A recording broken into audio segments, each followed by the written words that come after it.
Exactly 1 year മുന്നേ ജർമ്മനിയിൽ നിന്ന് ഈ ഒരു ക്ലയൻറ്റ് നമ്മളെ കോൺടാക്ട് ചെയ്യുമ്പം ആൾ ആദ്യം തന്നെ പറഞ്ഞത് ഒരു റോയൽ ലുക്ക് കിട്ടണമെന്നാണ്.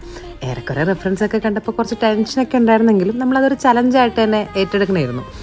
ഒരുപാട് ട്രയൽ ആൻഡ് എറേഴ്സൊക്കെ നമുക്കുണ്ടായിരുന്നു. ഫസ്റ്റ് സ്കെച്ച് ചെയ്ത പോലെയൊന്നും അല്ല ആക്ച്വലി ഫൈനൽ ഔട്ട് വന്നപ്പം കുറച്ച് ഡിഫറെൻ്റ് ആയിട്ടാണ് നമ്മൾ ചെയ്തത്. ഓരോ വർക്ക് നടക്കുമ്പോൾ ആ ടൈമിൽ ഇങ്ങനെ ചെയ്താൽ കുറച്ചും കൂടി നല്ലതായിരിക്കില്ലേ എന്ന് ഒപ്പീനിയൻസ് വന്നപ്പോഴേക്കും മാറ്റി മാറ്റി ചെയ്തെടുക്കുകയാണ് ചെയ്തത്.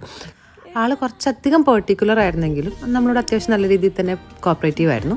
ആൾക്ക് മെയിനായിട്ടുള്ള ഡിമാൻഡ് ഉണ്ടായിരുന്നത് ഈ എംബ്രോയ്ഡറി ആയിരുന്നു. ആൾക്ക് അത് ഈ ഒരു പേസ്റ്റൽ ഷെയ്ഡ്സിൽ തന്നെ ഈ ഒരു വിൻറ്റേജ് ലുക്കിൽ തന്നെ എംബ്രോയ്ഡറി വേണമെന്നായിരുന്നു.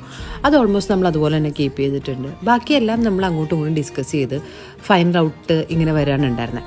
ഫംഗ്ഷൻ്റെ 1 വീക്ക് മുന്നെയാണ് ആൾ നാട്ടിലെത്തിയത്. മെഷർമെൻറ്റ്സും ഡിസ്കഷനും എല്ലാം ത്രൂ ഓൺലൈനായിരുന്നു.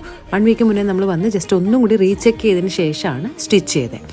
എനിവേ ഫൈനൽ ലുക്ക് അടുത്ത വീഡിയോയിലുണ്ടാവും. Bye bye.